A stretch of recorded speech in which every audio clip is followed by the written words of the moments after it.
Hello guys, आज के इस वीडियो में मैं ड्रॉ करने वाला हूँ अपन moon one Kokushibo from demon slayer. And जो फोटो मैं यूज़ करने वाला हूँ वो आपको स्क्रीन पर दिख रही होगी। ये फोटो मुझे पिंटरेस्ट ऐप से मिली है। अगर आपको इसका लिंक चाहिए तो आप मेरे डिस्क्रिप्शन में चेक कर सकते हैं, आपको लिंक मिल जाएगा। और मैं आपको बता दूँ, इस ड्राइंग में मैं ग्रिड मेथड के यूज़ करने वाला हूँ। एंड इस ड्राइंग में मैं कलरिंग नहीं करने वाला, कलरिंग के लिए नेक्स्ट वीडियो आएगी। एंड बाकी मैं आपका ज़्यादा टाइम वेस्ट नहीं करते हुए ड्राइंग को स्टार्ट करता हूँ। तो सबसे पहले बारी आ जाती है ग्रिड्स लाइन ड्रॉ करने की। तो मैं सारे बॉक्सेस 2-2 सेंटीमीटर के गैप में बना रहा हूँ, आप मुझे सेम फॉलो कर सकते हैं। बाकी मैं ग्रिड लाइन ड्रॉ होने के बाद आपसे मिलता हूँ।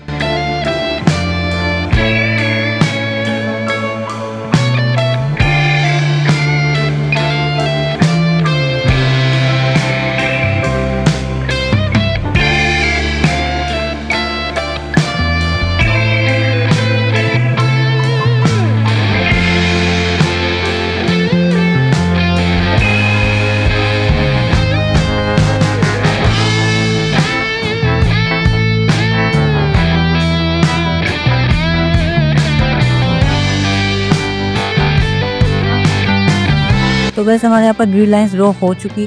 अब बारी है ड्राइंग स्टार्ट करने की। एंड अब मैं आपसे मिलूंगा ड्राइंग कंप्लीट होने के बाद। तो तब तक के लिए आप वीडियो और म्यूजिक को एंजॉय कीजिए।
तो गाइस हमारी यहाँ पर ड्राइंग भी कंप्लीट हो चुकी है। आपको कैसी लगी मुझे कमेंट्स में बताना। बाकी मैं आपसे मिलूंगा नेक्स्ट किसी वीडियो में, तो तब तक के लिए टिल देन टेक केयर।